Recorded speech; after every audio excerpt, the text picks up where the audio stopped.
pagsisimula ng ating recap na pinamagatang ang isang sundalo na napunta sa ibang mundo at naging pinakamalakas.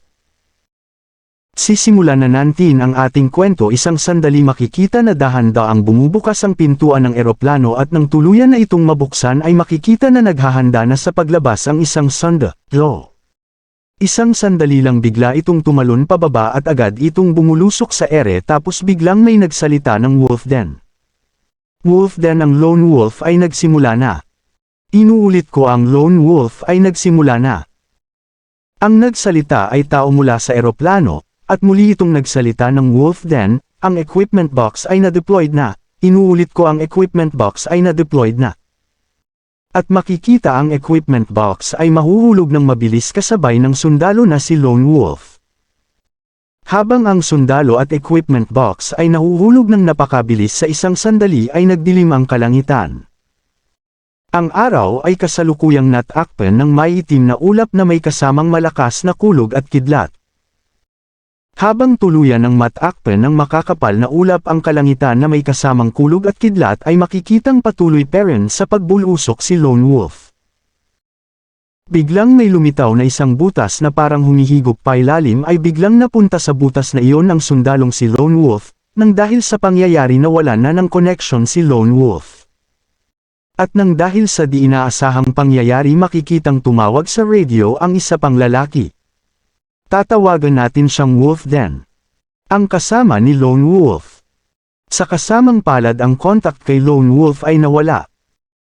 Sinabi ni Lone Wolf sa kanyang kausap na ang contact niya kay Lone Wolf ay nawala at muli niya itong inulit sa kanyang kausap at muli niyang sinabi na pati ang signal sa equipment box ay nawala din. Habang bumubulusok si Lone Wolf sa ere ay bigla siyang may narinig na tinig ng isang babae na sinasabing patayin mo ako. Sa pagtataka ng ating bida na bakas sa kanyang mukha dahil di niya inaasahan na may marinig na ganon ay bigla siyang napatanong ng sino iyon. Pagkatapos mawala ang makakapal na ulap na may kasamang kulog at kidlat ay lumiwanag na ulit ang kapaligiran at nakita na ulit ang asul na kalangitan. At biglang may pagtataka ang lalaki na ang ating bida na ipakikilala nating si Wang Sheng. Isa siyang elite sniper na may codename na Lone Wolf at siya ay kasalukuyang nasa gitna ng pagsasanay sa mabilis na paglanding. Ang kanyang pagtataka ay nadagdagan ng pagkagulat ng dahil sa kanyang mga nakita. Nakakita siya ng isang lawa at isang mahabang hagdanan paakyat ng bundok. Pero bago ang lahat sinabi niya na siya ay kasalukuyang nasa taas na 160 metro mula sa lupa. Double sa taas ng Golden Gate Bridge, sinabi niya na sa maliit na pagbabago maaari siyang bumagsak sa lawa na kanyang nakita. Nagkaroon ng pagsabog sa bahagi ng kakahuyan at makikitang ito ay ang equipment box matapos makita ni Wang Xing. Hindi ko na muna aalalahanan ang equipment box sa ngayon, saka ko na yun iisipin matapos kong maglanding ng ligtas. Mula naman sa ibaba malapit sa gilid ng lawa. Makikita ang dalawang tao na pinaliligiran ng maraming mga kalalakihang na may mga dalang sandata. Nahalatang may kumusayon sa pagitan ng dalawang panig. Nang magsalita ang babae na ginigipit ng maraming kalalakihan sinabi ng babae na Daeyuan, ito ay lugar na ipinagbabawal puntahan ng Song family. Tugon pa ng babae na ang mga espiritu dito ay cultivated ng aking mga ninuno. Bakit ka nagpunta dito at gusto pang kunin ang mga ito, tanong ng babae. Tumawa naman ang lalaking si Daeyuan, ang pinono ng mga lalaking nagtatangkang kunin ang mga espiritu sa lawa. Tinawag ni Daeyuan na Song Yan ang babae, sinabi nito na gusto kitang kunin, kaya ano naman ngayon kung sirain ang ipinagbabawal na lugar ng inyong pamilya. Umiti ito at nagsabi ng balang araw mapapasakin Karen pati ang kahit na anong bagay na pag-aari ng inyong pamilya ay mapapasakin din. Sa ganung punto ang Song family ay magiging bahagi ng Day family. Sabay nagmungkahi si Daeyuan nang kaya mas mabiti pang sabihin mo na sakin. Sa lahat ng daang-daang espiritu dyan, alin dyan ang mas inalagaan mo ng maayos, tanong ni Daeyuan na ang tinutukoy nito ay ang maraming isda. Biglang nagsalita si Song Yan nang may mapapangasawa na ako, kapag sinubukan mang madimpian ako ng mga daliri mo, maghanda ka sa galit at puwersa ng pamilya niya habang galit sa pangit na si Daeyuan. Hindi naman naniwala at agad sumagot si Dae-yuan ng talaga ba? May mapapangasawa ka na. Agad lumapit ang pangit na si Dae-yuan sa harap ni Song Yan nang may nakakainis na ngiti sabay sabi sa babae ng, sa palagay mo ba makikita ko ang inyong ipinagbabawal na lugar ng dahil lang sa swerte? Nagalit naman ng husto si Song Yan. Sabay tumawa ng malakas si Dae-yuan at inamin nito na ang pintong elders ng inyong pamilya, ang dalawa rito ay tapat sa akin, at sinabi na ano ang tungkol sa iyong pag-aasawa. Umiti si Dae-yuan ng napakapangit at sinabing akala mo ba hindi ko alam? Hindi naman nakapagsalita si Song Yan at napailing na lang ito. Tumawa naman ulit ng napakalakas si Dae-yuan at sinabi na baka naman ang iyong mapapangasawa ay mahuhulog mula sa langit. Habang ang ating bida ay malapit ng bumagsak at kasalukuyang bumubulusok pababa mula sa langit. Sa sobrang lakas ng impact ng pagbagsak ng ating bida sa tubig ay umangat ang tubig ng mataas at tumilapon nito kina Dae-yuan at Song Yan. Bigla namang nagulat ang mga ito sa pangyayari na hindi nila inaasahan. Sabay napatanong na lang si Dae-yuan ng ano ang bagay na nahulog mula sa langit na bakas sa mukha ang pagtataka. Sa lakas ng impact ng pagbagsak ni Wang Sheng sa tubig ay bumulusok ito palalim at biglang may lumapit sa kanya na maliit na isda na nagliliwanag ng kulay ginto. Ang gininto ang isda ay lumapit sa braso ni Wang Sheng at bigla itong sumanib sa kanyang braso. Matapos ng pagbulusok pa ilalim agad-agad namang lumangoy si Wang Sheng paahon sa tubig. Biglang lumabas sa tubig si Wang Sheng sa tubig bigla namang nagulat sina Dae-yuan, Song Yan at ang iba pang mga tao sa kanilang nakita. Biglang tinitigan ni Song Yan si Wang Sheng at dito nakapaniwala sa kanyang nakita. Bigla namang napatanong si Wang Sheng kung nasaan siya sapagkat hindi ito ang kanyang inasahan sa ang kanyang simpleng pagsasanay lang sa paglanding ay ganito ang kahihinatnan ng mga pangyayari. Isang sandali ay biglang pinalibutan si Wang Sheng ng maraming isda. Si Wang Sheng naman ay biglang nagtaka kung bakit ganito ang kinikilos ng mga isda at siya ay biglang pinaliligiran. Isang ano-ano ay biglang may limabos ng malaking isda at na may malalaki at matutulis na pangil. Nang akmang kakagitan na si Wang Sheng ng isda ay agad naman siyang tinulungan ng iba pang mga isda at biglang pinagtulungan ng iba't ibang uri ng isda ang isdang nagbalak kagatin si Wang Sheng. Lumapit naman si Song Yan kay Wang Sheng at iniabot ang kamay nito para tulungang makaahon sa tubig ang ating bida. At nang makaahon na sa tubig si Wang Sheng ay bigla naman itong napatanong kay Song Yan kung ang mga isda daw bang iyon ay mga pirana. Pagkatapos nun biglang tumawa ng malakas si Dae-yuan at sinabing ang iyong mga ninuno sa Song family ay talagang nagtrabago ng matindi. Agad itong humakbang at sinabing ibig sabihin lumaki ang mga espiritu sa pagkain sa isa't isa nakakawili. Agad namang napaisip si Wang Sheng ng espiritu. Hindi naman ganito ang espiritu sa Earth. Napansin din ni Wang Sheng na ang mga pananamit ng mga ito ay makaluma, at napagtanto na ang mga sandata na hawak ng mga lalaki ay totoo na hindi lang sila naglalaro. At bigla siyang napaisip kung napunta ba daw siya ibang mundo. Habang ang ating bida ay nag-iisip ng malalim ay bigla naman siyang naabala sapagkat tinanong siya ni Song Yan nang saan ka nagmula bakit nahulog ka. Bigla namang napatanong ng ano si Wang Sheng at napatulo ang pawis. At nagsalita muli si Song Yan nang may pagtataka at sinabing wala namang puno dito na ganun kataas. Pagkatapos tinanong niya ulit Wang Sheng nang saan ka nanggaling.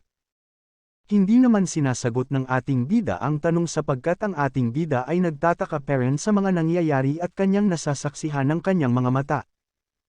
Ilang sandali lang biglang sumigaw si Dae-yuan ng, mabuti andyan na ang special na espiritu na maingat na pinalakas ng Song family. Biglang may lumabas sa lawa na isang malaking nilalang na mukhang isda na may maraming matutulis na bagay sa katawan at malalaking palikpik. Sabay umungol ito ng napakalakas. Agad namang natuwa ang matandang kasama ni Dae-yuan sapagkat naramdaman nito na ang chi ng spirito ay pambihira at sinabing ang bagay na ta ay talagang napakaganda. Agad namang inihagis ni Dae-yuan ang silyo na may hugis mukha sa matanda at sinabing sige na kunin mo yun. Tumugon naman ang matanda ng masusunod po. Agad tumalon sa air ang matanda ng napakataas at biglang nag-hand sign ang matanda at nagpalabas ito ng dilaw na kapangyarihan na may simbolo ng yin-yang sa gitna. Agad ni Hadjas ng matanda ang kapangyarihan sa malaking espiritu ng halimaw na mukhang isda. Biglang napasigaw ang nilalang at sa isang atake lang ay natalo ito. Pagkatapos ang espiritu ng malaking nilalang ay hinigop ng silyo na may hugis na mukha at sinabi na ang espiritu ay itim. At biglang nagsalita ang matanda at sinabing, "Young Master, itim ito ay talagang 9-star spirit habang lumulutang sa tubig." Sinabi ni Dai Yuan na mabiti, at sinabi sa kanyang 7 Iron Guard na samahan ang Spirit Refiner pabalik ng Dai family ng mabilis. Umiti ng masama si Dai Yuan na halatang may masamang balak at sinabi sa kanyang mga natitirang tauhan na itira si Song Yan at ang iba ay patayin. Agad namang tumakbo papaalis ang Spirit Refiner kasama ng 7 na Iron Guards.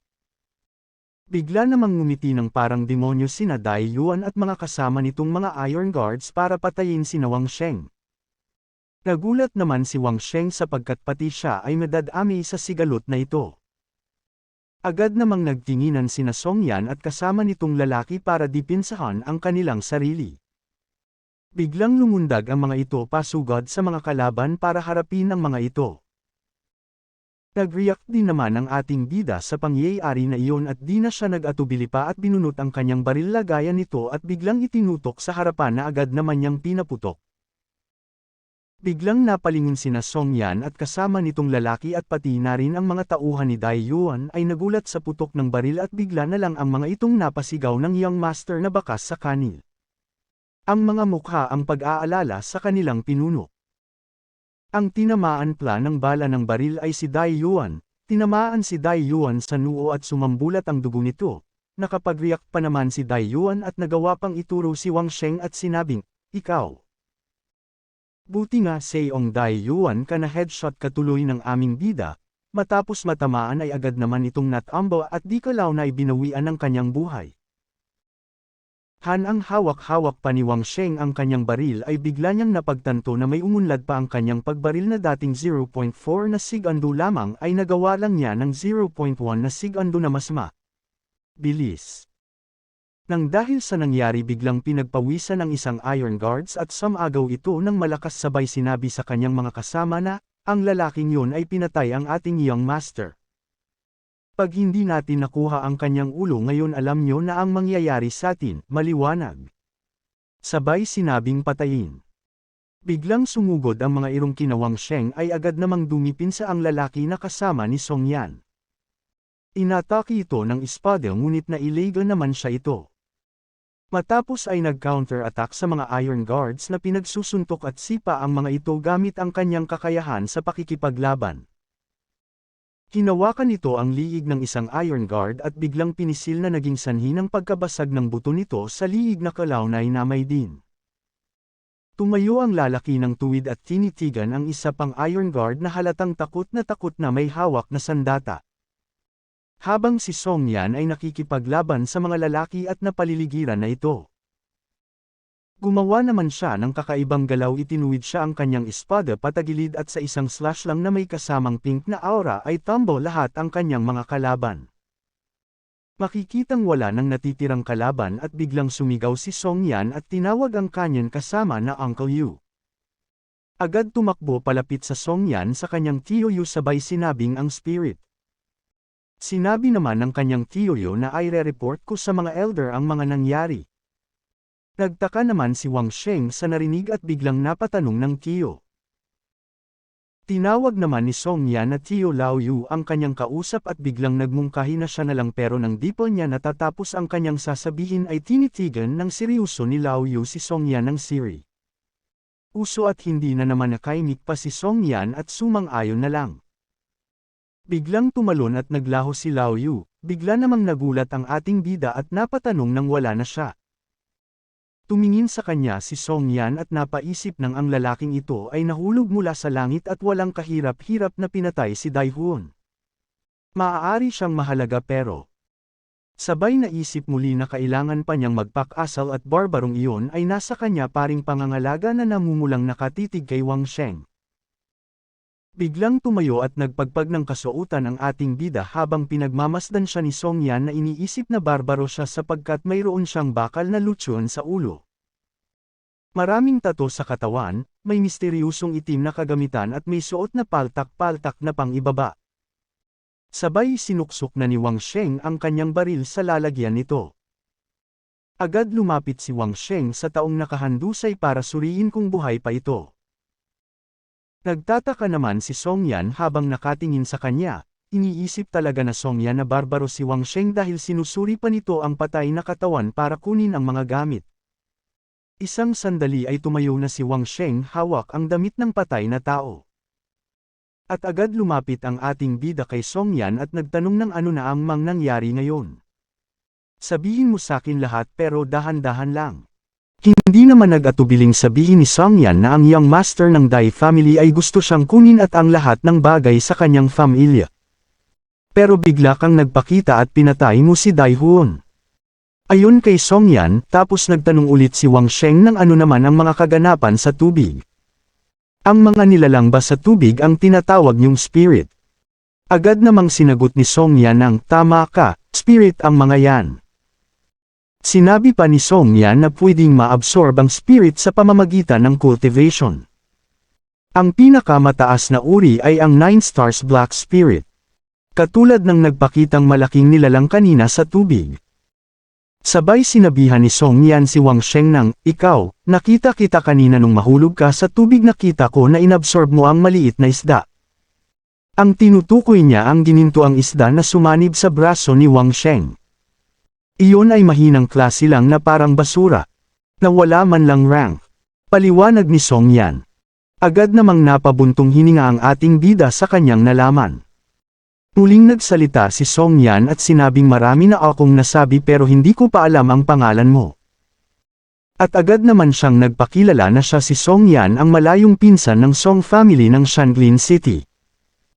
Iniabot naman ni Wang Sheng ang kanyang kamay para magpakilala ngunit hindi siya kinamayan ni Song Yan. Nabatid sa mukha ang pagtatanong kung ano ang ginagawa ni Wang Sheng. Hang iniaabot ni Wang Sheng ang kanyang kamay habang nagpapakilala kay Song Yan ay wala pa ring reaksyon ang babae sa kanyang ginagawa.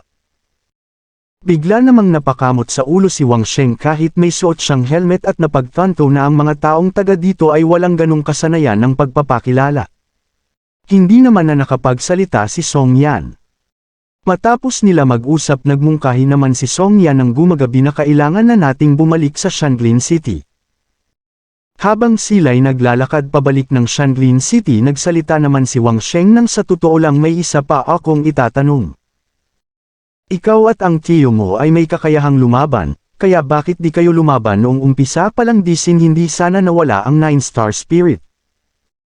Sumagot naman si Song Yan ng ang spirit refiner at ang 7 iron guards ay nandun pa, mamamatay kami ng 10 beses kung gumawa kami ng action. At nang makarating na sila sa Shanglin City agad naman nilang nakita ang tahanan ng Song family, ang Song residence. Agad namang namangha si Wang Sheng sa nakita niya. Iniling-iling ni Wang Sheng ang kanyang ulo at nagtanong kay Song Yan ng isa itong maunlad na lugar. Bakit mo sinabi na isa lang itong maliit na syudad? Ipinaliwag naman ni Song Yan ng ang Shanglin City ay may populasyon ng 100,000 na mga tao, yun lang yun. Nang makarating na sila sa pintuan ay sinabi ni Song Yan na pumasok na tayo. Bigla namang may nagsalita sa likod ng pinto at sinabing hinto. Nang bumukas ang pinto agad bumungad ang pagmumuka ng pangit na lalaking ito. Siya ay si Katie Walanglin ng pamilyang Song sa Shanglin City. Nagsalita ito ng misyan ng ang ating Song family ay mahalagang pamilya. Bakit ka nagdala rito ng barbarong walang pagkakakilanlan? Binati naman ni Song Yan si Katie Walanglin ng hello, Katie Walanglin, pero paano mo nasabing isa siyang barbaro na walang pagkakakilanlan?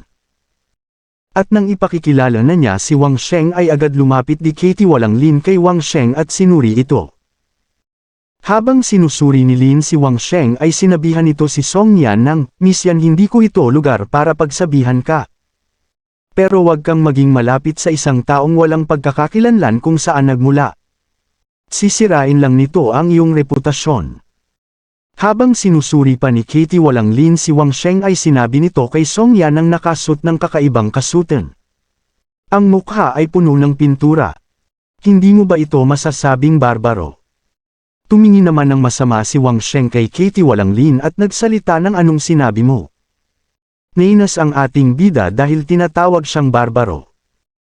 Kumapit si Song Yan sa braso ni Wang Sheng at sinabing ang ating bida ang kanya edo mapapangasawa habang namumula pa ang mukha. At ang ating bida ay hindi na nakapagsalita pa. Tumingin naman ng may pagtataka si Katie walang Lin at sinabing mapapangasawa. Tumawa ng malakas si Lin at sinabing Miss Yan, hindi mo kailangan magsinungaling sakin.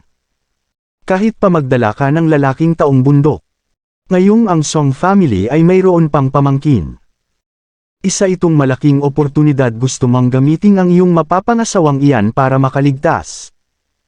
Hayaan mong ipakita ko sa iyo ngayon kung gaano kadaming mata si Lord Ma. Sa inis ng ating bida dahil di na siya nakapagtimpi pa sa kabastusang ipinapakita ng Katie walang si Lin. Agad nitong sinampal ng malakas ang mukha ni Lin sa lakas ng sampal ay natamba ito at tumama ang mukha sa pintuan. Tapos nagsalita si Wang Sheng ng ito ba ang Song family o ang Lin family. Ang taga-bantay ay tahol ng tahol sa kanyang amo. Pumarap ang nasample na si Lin kay Wang Sheng at nagmingkahi ng kabaktaran ikaw, anong klaseng birding sibuyas ka? Kahit ang maestro ay mabait sakin. Naghanda na ulit si Wang Sheng habang nag-ilaw ng puti ang mga mata nito. Sinampal niya ulit ang Katie wala. Sabog ang dugo sa bibig at natanggal pa ang ngipin nito. Nagalit naman ng husto si Lin at biglang sumigaw at sinabing papatayin kita. Naglagay ng pulang aura sa kanyang kamay at nang akmang susuntukan na si Wang Sheng. Agad namang nailagan ni Wang Sheng ang kanyang atake. Ginamit niya ang kanyang kasanayan bilang sundalo at nagawa niyang ma-headlock si Lin at di na ito nakakilos pa.